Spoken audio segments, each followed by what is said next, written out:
মিষ্টিগুলো এখন একটা প্লেটে আমি তুলে নিয়েছি।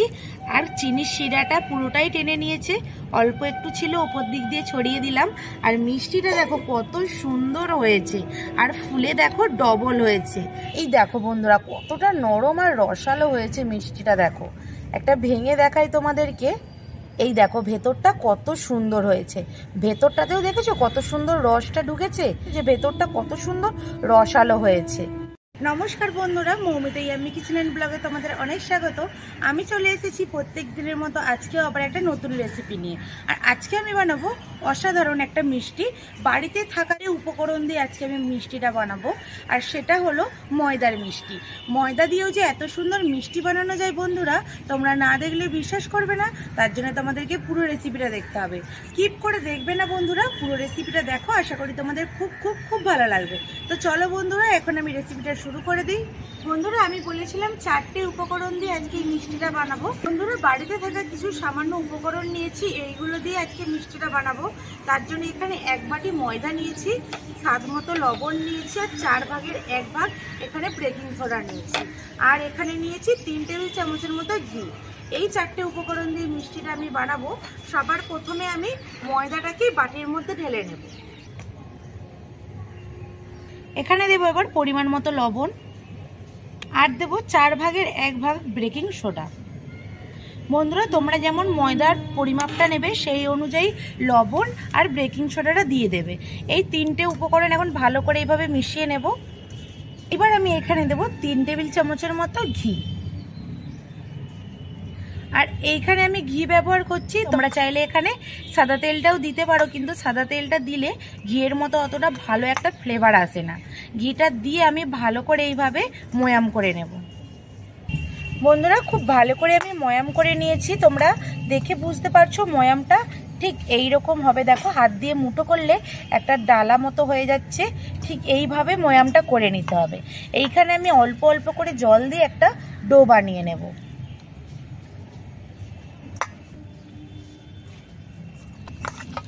বন্ধুরা দেখো এখানে আমি একটা ডো বানিয়ে নিয়েছি, আর এই ময়দাটাকে আমি খুব জেকে জেকে মুঠো করে এটা আমি মাখিয়ে নিই। একদম আলতো হাতে মেখে নিয়েছি, তোমরা দেখে সেটা বুঝতে পারছো। এইরকমভাবে মেখে নিতে হবে। আর এখানে আমরা একটা ডো বানানো হয়ে গেছে, এখান থেকে আমি এবার লিচি কেটে কেটে মিষ্টির শেপগুলো বানিয়ে নেব। এইভাবে আমি প্রথমে লিচিগুলোকে কেটে নেব একটা মাপ করে। লেচিগুলো করে নিয়েছি, এইবার এইভাবে হাতে একটু মুঠো করে নেব, নিয়ে একটু গোল করে নেব। আর এই কাজগুলো একদম আলতো হাতে করতে হবে, বেশি জাঁক দেওয়া চলবে না বন্ধুরা।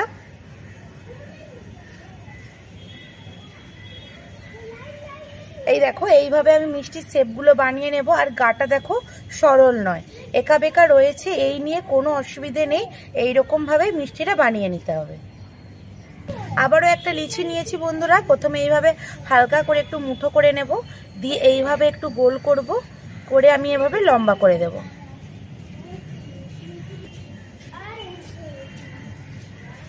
দেখো বন্ধুরা আবারও একটা আমি ঠিক এইভাবে মিষ্টি বানিয়ে নিলাম। এইভাবে প্রত্যেকটা মিষ্টির শেপ আমি বানিয়ে নেব। বন্ধুরা দেখো এখানে সব মিষ্টিগুলোর শেপ আমি বানিয়ে নিয়েছি, আর এখানে উনুন ধরিয়ে কড়া বসিয়ে দিয়েছি। এই মিষ্টিটার জন্য আমি একটু চিনির শিরা বানিয়ে নেব।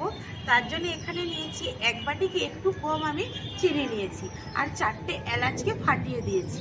এটা এখন কড়ার মধ্যে দিয়ে চিনির শিরাটা বানিয়ে নেব। চিনি আর এলাচ দিয়ে দিলাম, ঠিক যতটা মাপ করে আমি চিনি নিয়েছিলাম ততটা আমি জল দিয়ে দেবো। জল দিয়ে ভালো করে একটু ফুটিয়ে এখানে একটা চিনির শিরা বানিয়ে নেব। বন্ধুরা এখানে চিনির শিরাটা হয়ে গেছে, আমি নামিয়ে নেব। আর এখানে আঠালো বা চ্যাটচেটে শিরাটা বানিয়ে নেব না, একটা পাতলা শিরাই আমি বানিয়ে নিয়েছি। এটা এখন একটা বাটির মধ্যে আমি ঢেলে নেব। বন্ধুরা কড়াটা ভালো করে পরিষ্কার করে ধুয়ে আবার বসিয়ে দিয়েছি। কড়াতে দিয়ে দেবো সাদা তেল মিষ্টিগুলো ভাজার জন্য।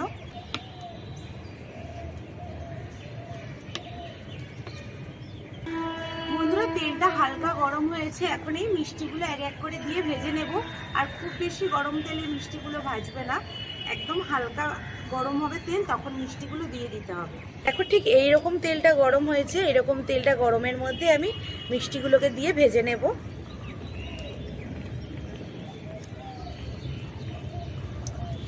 বন্ধুরা দেখো মিষ্টিগুলো কতটা তেলের মধ্যে দেওয়ার পরে ফুলে গেছে, আরও ফুলে উঠবে যখন চিনির রসটা টানবে। আমি মিষ্টিগুলোকে উল্টে পাল্টে ভেজে নেব।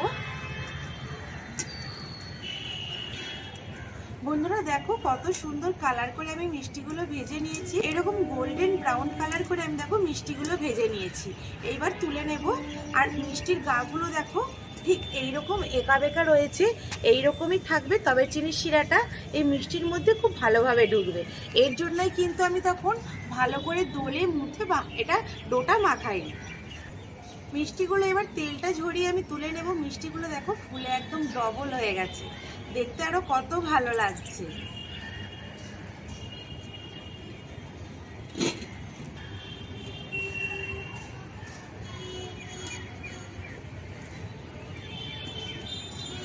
চিনির শিরার মধ্যে এখন আমি মিষ্টিগুলোকে দিয়ে দেব, যাতে চিনির শিরাটা খুব ভালোভাবে মিষ্টির মধ্যে ঢুকে যায়।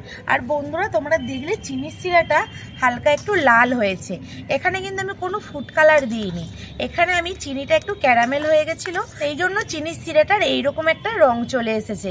দেখতে কত ভালো লাগছে দেখো বন্ধুরা, কত সুন্দর একটু লাল লাল কালার চলে এসেছে।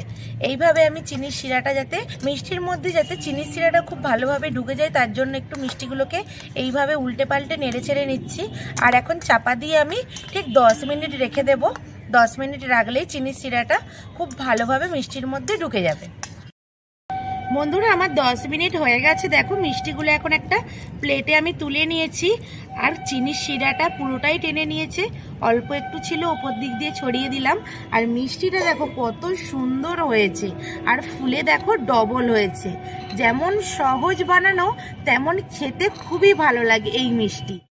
বন্ধুরা তোমাদের যদি বাড়িতে যখন তখন মিষ্টি খেতে ইচ্ছা করে, তোমরা খুব কম সময়ে এই মিষ্টিটা বানিয়ে খেয়ে দেখতে পারো, খেতে খুবই ভালো হয় আর বানানোও খুব সোজা। খুব কম সময়ে এই মিষ্টিটা বানানো হয়ে যায়, দোকানের থেকে কিন্তু কোনো অংশে কম না। আর তুমি যে ময়দা দিয়ে বানিয়েছো এটা কিন্তু কেউ বুঝতেও পারবে না যেটা ময়দার মিষ্টি। ভেতরটা কত নরম হয়েছে তোমাদেরকে একটা টিপে দেখাচ্ছি। বন্ধুরা আসো, কতটা সুন্দর রস ঢুকেছে। এই দেখো বন্ধুরা কতটা নরম আর রসালো হয়েছে মিষ্টিটা, দেখো একটা ভেঙে দেখাই তোমাদেরকে। এই দেখো ভেতরটা কত সুন্দর হয়েছে, ভেতরটাতেও দেখেছো কত সুন্দর রসটা ঢুকেছে, দেখে বুঝতে পারছো যে ভেতরটা কত সুন্দর রসালো হয়েছে। ময়দা দিয়েই যে এত সুন্দর মিষ্টি বানানো যায় তোমরা না দেখলে বুঝতে পারবে না। তো আজকের রেসিপিটা কেমন হয়েছে বন্ধুরা অবশ্যই কমেন্ট করে জানাবে, আর ভালো লাগলে একটা লাইক করে দেবে, বন্ধুদের সাথে অনেক অনেক অনেক শেয়ার করবে, যাতে বন্ধুরাও দেখে বুঝতে পারে যে এত কম সময়ে এত সুন্দর মিষ্টি বানানো যায়। তো রেসিপিটা আজকে আমি বন্ধুরা এখানেই শেষ করছি, দেখা হবে নতুন কোনো রেসিপি নিয়ে।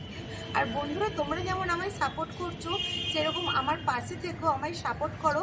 আমি যতটা এগিয়েছি শুধুমাত্র তোমাদের জন্য। বন্ধুরা তোমরাই পারো একটা ছোট্ট চ্যানেলকে অনেক দূরে এগিয়ে নিয়ে যেতে, তার জন্য তোমাদের সাপোর্ট আমার খুব দরকার। তোমরা প্লিজ আমাকে সাপোর্ট করো, আমার পাশে থাকো। আর যারা এখন আমার চ্যানেলটা সাবস্ক্রাইব করোনি তারা প্লিজ প্লিজ প্লিজ আমার চ্যানেলটা সাবস্ক্রাইব করো। আর যেই বন্ধুরা আমার চ্যানেলটা সাবস্ক্রাইব করেছো তাদেরকে অনেক ধন্যবাদ। আর তোমরা আমার রেসিপিগুলো এইভাবেই দেখতে থাকো, ততক্ষণে ভালো থাকবে, সুস্থ থাকবে, আর আমার রেসিপিগুলো দেখতে থাকবে।